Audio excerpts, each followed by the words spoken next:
Keindonesiaan. Mengawali dialog agama Islam pagi ini, kita dengarkan dulu penjelasan dari Pak Kiai. Silakan Pak Kiai. Bismillahirrahmanirrahim. Alhamdulillahi Rabbil Alamin. Wassalatu wassalam ala asrafil anbiya wal mursalin. Sayyidina Muhammadin wa ala alihi wa ashabihi ajma'in.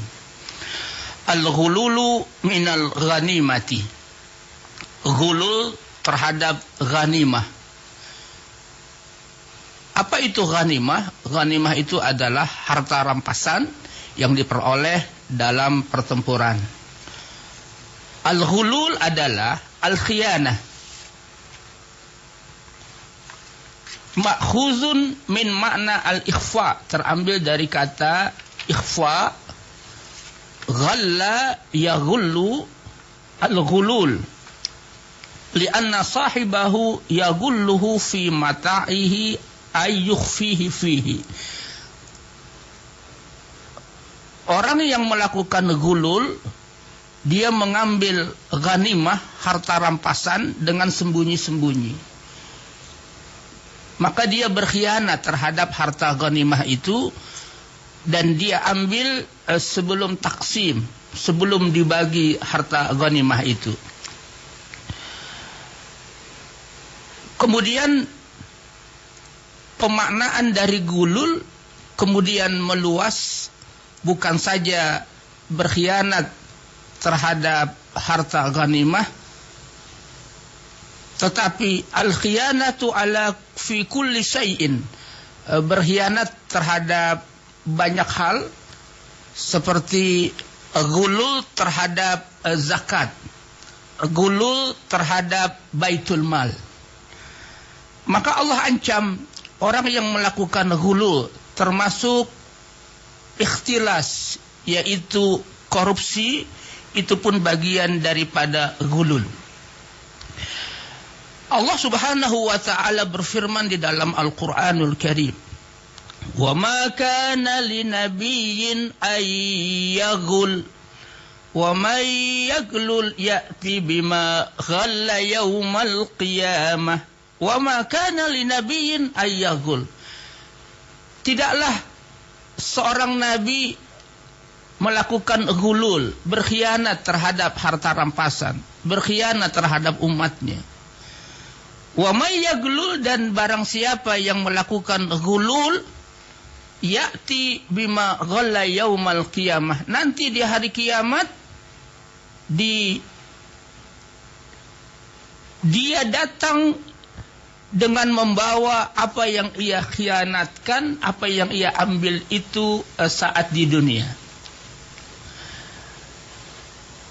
Allah memburukan al-ghal, orang yang mengambil harta rampasan itu, yang melakukan ghulul. Apa yang mereka curi, apa yang mereka ambil, nanti di hari kiamat Allah perlihatkan semuanya itu. Termasuk hal-hal yang kecil pun Allah perlihatkan. Itulah yaumul fadihah, ditampakkan apa yang disembunyikan oleh al-ghal, oleh orang yang melakukan al-ghulul.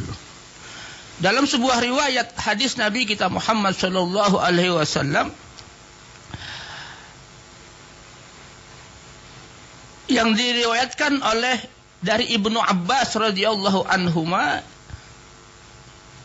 di dalam memahami makna wa ma kana linabiyyin ayyaghul, beliau menjelaskan nazalat hadhil ayah fi qatifatin hamra. Setelah perang usai, perang Badar, umat Islam mendapatkan kemenangan. Lalu ada orang-orang yang mengatakan bahwa qatifah hamra, ada beludru sutra itu telah hilang. Kata sebagian mereka, la'alla Rasulullah sallallahu alaihi wasallam akhadhaha, bisa jadi Rasul yang mengambilnya. Allahu akbar. Maka turunlah ayat ini yang menunjukkan bahwa Rasulullah sallallahu alaihi wasallam tidak mungkin untuk melakukan ghulul. Wa ma kana linabiyyin ayyaghul. Mengapa? Karena ghulul itu adalah perbuatan yang dosa besar. Maka turunlah ayat ini untuk menunjukkan bahwa tidaklah pantas seorang Rasul, Nabi kita Muhammad sallallahu alaihi wasallam melakukan ghulul terhadap harta ghanimah.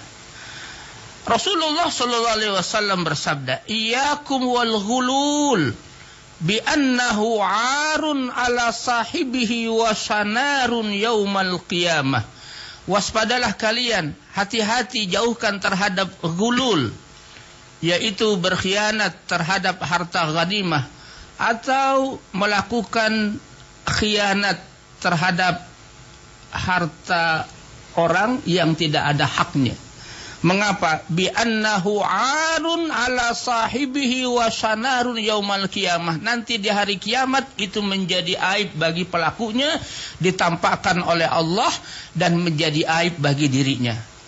Kalau dia mengambil kambing, kata Rasulullah sallallahu alaihi wasallam dalam sebuah riwayat, maka nanti di hari kiamat dia pikul kambing itu dalam keadaan bersuara yang sangat keras.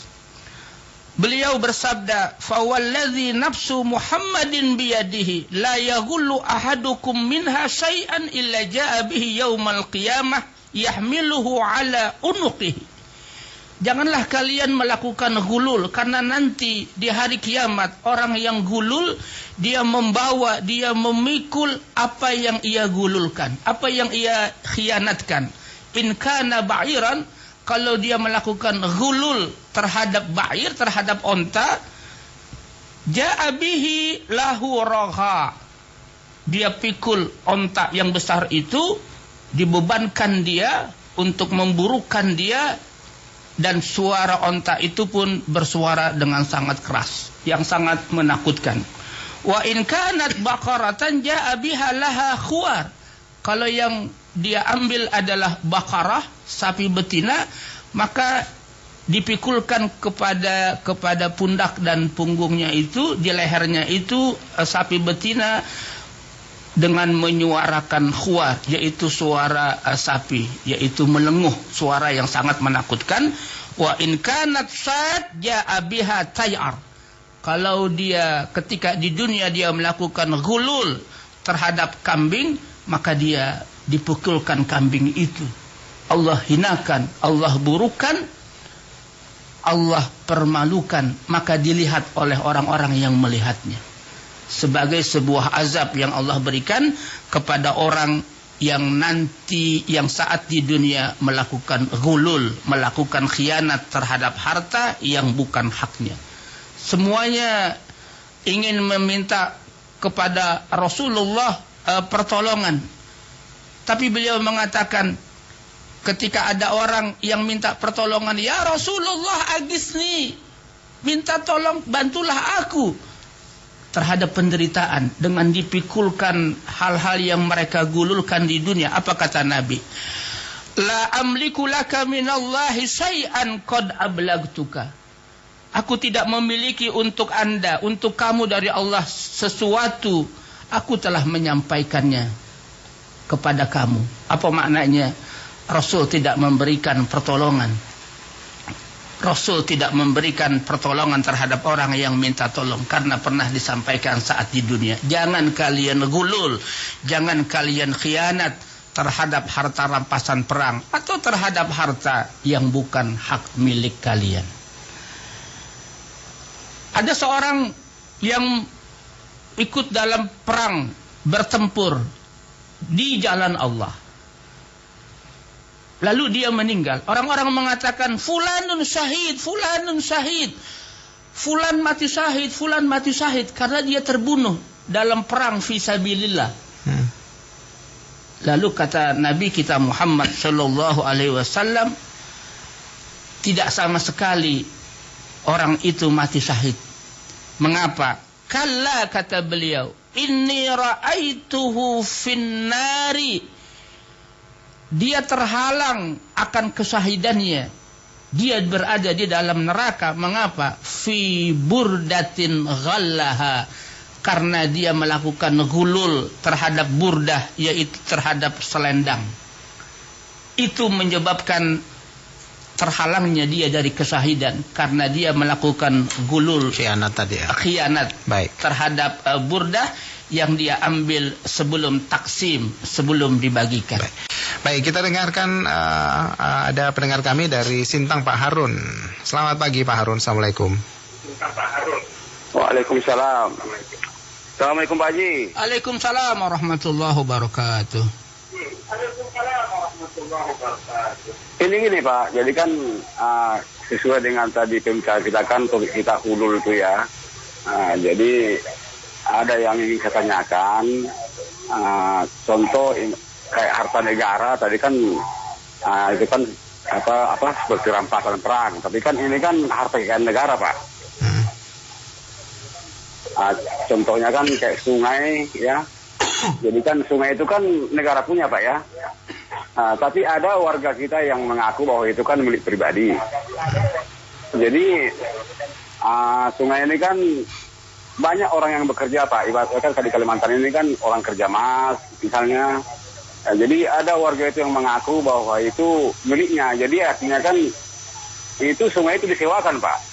Oke. Jadi sewanya itu kan artinya kan sekian per hari atau per bulan gitu kan. Sementara sungai itu kan Pak ya kan tidak mutlak hak milik Pak ya. Baik. Jadi bagaimana hukumnya itu Pak Haji? Baik. Terima kasih Pak Harun. Pengkapling-kaplingan itu sumber daya alam yang kita miliki, apa itu bagian dari pembahasan topik kita pagi ini Pak Kiai? Gulul itu adalah melakukan khianah, melakukan pencurian, mengambil harta yang bukan milik kita. Termasuk korupsi itu adalah al-ghulul. Mengambil harta ghanimah sebelum dibagikan itu termasuk ghulul. Ada yang dimiliki oleh negara yang menyangkut kebutuhan orang banyak. Maka kalau itu milik negara, kita tidak boleh mengambil dan tidak boleh mengklaim bahwa itu adalah milik pribadi, karena itu adalah milik negara. Dan negaralah milik yang umat juga ya. Bagaimana? Milik umat juga gitu Pak Kiai. Artinya negara itu yang memberikan otoritas kewenangan untuk mengaturnya. Tidak boleh rakyat mengambil tanpa ada izin dari negara. Karena itu kalau kita mengambil sesuatu yang bukan milik kita sebagai rakyat, dia milik negara, itu termasuk gulul. Salah satu contoh misalnya kendaraan instansi, kendaraan perusahaan, kendaraan kantor yang memang diperuntukkan untuk kantor. Maka ketika kita menggunakannya untuk kebutuhan pribadi kita tanpa sepengetahuan kantor, berarti kita menggunakan sesuatu yang bukan milik hak kita. Itu pun termasuk bagian dari gulul. Maka gulul ini sesuatu yang harus kita hindarkan, karena sesuatu yang kecil pun nanti kalau orang melakukan gulul di hari kiamat Allah tampakkan. Maka orang-orang yang beriman, orang-orang yang bertakwa sangat hati-hati. Rasulullah Shallallahu Alaihi Wasallam mewasiatkan jangan Anda melakukan gulul, karena gulul itu adalah dosa besar dan nanti apa yang digululkan itu ditampakkan di hari kiamat. Jadi pengertian gulul itu lebih luas di masa konteks sekarang ini ya, tidak hanya harta rampasan. Tidak hanya harta rampasan, termasuk kepemilikan negara yang dikuasai oleh negara ketika warga menggunakannya tanpa izin negara, itu termasuk gulul karena menggunakan hak milik negara yang tidak ada izinnya. Baik. Termasuk ketika pengelolaan zakat yang dititipkan oleh orang-orang amanah, lalu dia mengambil zakat itu termasuk gulul, itu termasuk dosa besar. Orang yang gulul dalam bentuk apapun, berkhianat terhadap harta yang bukan miliknya, maka mendapatkan arun wasanarun bukan hanya di dunia, mendapatkan kehinaan, mendapatkan aib bukan hanya di dunia. Allah sudah tampakkan ketika koruptor misalnya ditampakkan dengan pakaian baju orange di depan orang, itu sebuah kehinaan. malu, hina dina dilihat oleh orang. Itulah kehinaan yang Allah tampakkan. Itu baru di dunia, apalagi nanti di akhirat. Dia datang dengan membawa apa yang ia gululkan. Kalau dia gulul terhadap mobil misalnya, maka ditampakkan oleh Allah, dipikulkan mobil itu. Kalau dia membawa binatang, kambing, onta, dipikulkan terhadap pundaknya itu. Sebagai sebuah bentuk memburukan perbuatan dia, untuk menghinakan, untuk merendahkan. Allahu Akbar. Maka koruptor itu bukan hanya di dunia sudah Allah hinakan, nanti di akhirat Allah hinakan. Maka orang-orang yang melakukan korupsi, bertaubatlah Anda. Kembalikan uang negara itu kalau Anda mau benar-benar taubatan nasuha. Karena melakukan kezaliman terhadap rakyat. Tidak cukup hanya minta ampun, hanya minta taubat kepada Allah. Tidak cukup menangis misalnya. Dia mesti kembalikan uang negara itu. Kalau dia bersedekah, kalau dia berzakat, kalau dia pergi haji dengan harta gulul, tidak akan diterima oleh Allah Subhanahu wa taala. La yaqbalullahu salatan min ghairi tahurin wala shadaqatan min gululin. Allah tidak menerima salat kalau tidak bersuci, dan Allah tidak menerima sedekah dari gulul. Tidak punya nilai arti, tidak punya nilai di hadapan Allah harta yang disedekahkan, harta yang dizakatkan, yang diambil dari gulul. Kemudian apa yang menjadi kebutuhan orang banyak itu adalah sebagai milik negara. Emas misalnya yang menjadi kebutuhan orang banyak, kemudian minyak. Dan itu sudah diatur dalam pasal dan undang-undang bahwa yang menjadi kebutuhan banyak rakyat itu adalah sebagai milik negara dan diatur oleh negara. Maka kita berdoa kepada Allah, mudah-mudahan pemimpin kita amanah di dalam pengelolaan sumber daya alam SDA sebagai resources, sebagai sumber daya alam bangsa kita, itu harus amanah. Dan benar-benar apabila pemimpin kita tidak amanah, maka nanti di akhirat dimintakan pertanggungjawabannya oleh Allah Subhanahu wa taala. Semakin tinggi dia kekuasaan, maka semakin besar tanggung jawabnya di hadapan Allah Subhanahu wa taala. Jadi harus dipergunakan sebesar-besarnya bagi kemakmuran rakyat. Harus dimanfaatkan sebesar-besarnya untuk kemakmuran rakyat, untuk keadilan. Tidak boleh untuk memperkaya diri sendiri, kelompok golongan. Nah, Pak Kiai, mohon pencerahan satu hal lagi. Apa beda hukumnya hulul yang sedikit dibanding hulul yang banyak gitu? Sesuatu itu walaupun itu kecil, walaupun itu besar, tetap itu adalah gulul. Termasuk misalnya hal-hal yang kecil, ya.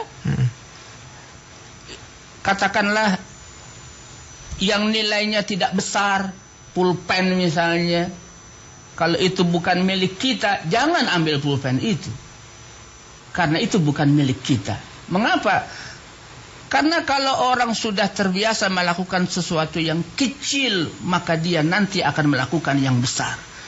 Maka dari yang kecil sudah Allah haramkan, apalagi nanti yang besar. Yang kecil Allah tampakkan, yang besar pun Allah tampakkan. Wa may ya'mal misqala dzarratin khairan yarah, wa may ya'mal misqala dzarratin syarran yarah, wa may ya'mal misqala dzarratin khairan yarah, wa may ya'mal misqala dzarratin syarran yarah. Barang siapa yang melakukan kebaikan sebesar zarrah, sebesar biji sawi, itu nanti dia akan melihat balasannya. Dan kalau dia melakukan keburukan, kejahatan sebesar biji sawi zarrah, maka dia akan melihat balasannya juga. Ya, bayangkan biji sawi yang kecil sekali, itu pun bagian dari anugerah, tapi bagian juga dari bencana kalau kita gunakan hal-hal yang tidak semestinya begitu. Maka hindarkanlah segala gulul dari sekecil apapun, apalagi yang besar. Baik. Karena itu menjadi sebuah kehinaan, aib dunia, apalagi nanti di akhirat. Orang yang bertempur dalam perang pun yang orang-orang katakan mati syahid karena dia mati dalam perang, ternyata Rasul mengatakan tidak, dia terhalang oleh ghulul karena dia mengambil aba'ah, mengambil jubah sebelum pembagian ghanimah, dia mengambil sesuatu sebelum taksim. Baik. Sebelum dibagikan ghanimah itu, maka itu menghalangi dari kesahidannya dia. Baik. Terima kasih Pak Kiai untuk penjelasannya, semoga bermanfaat untuk semua pendengar dan kadar keimanan kita semakin hari semakin ditingkatkan. Amin, amin. Pendengar, demikian dialog agama Islam bersama Kiai Haji Arif Rahman Hakim MA, pengasuh Pondok Pesantren Al Hidayah Depok. Dan selamat pagi. Kita akan jumpa dalam dialog agama Islam berikutnya. Assalamualaikum warahmatullahi wabarakatuh. Waalaikumsalam warahmatullahi wabarakatuh.